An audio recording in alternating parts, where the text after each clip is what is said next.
முருகப்பெருமானின் மனைவி வள்ளியின் வரலாறு உங்களுக்கு தெரியுமா?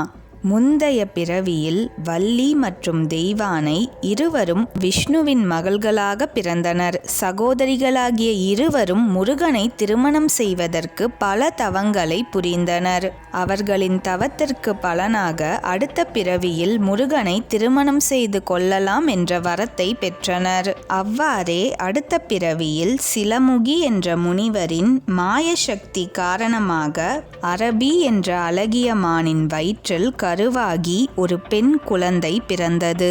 வேடுவர்களின் தலைவராக இருந்த நம்பிராஜன் வேட்டைக்கு சென்றபோது வள்ளிக்கிழங்குகள் தோன்றும் இடத்தில் அக்குழந்தை கண்டெடுக்கப்பட்டதால் அக்குழந்தைக்கு வள்ளி என்ற பெயர் வந்தது. அவள் பெற்ற வரத்தின்படியே பிற்காலத்தில் அவளுக்கும் முருகனுக்கும் திருமணம் நடைபெற்றது.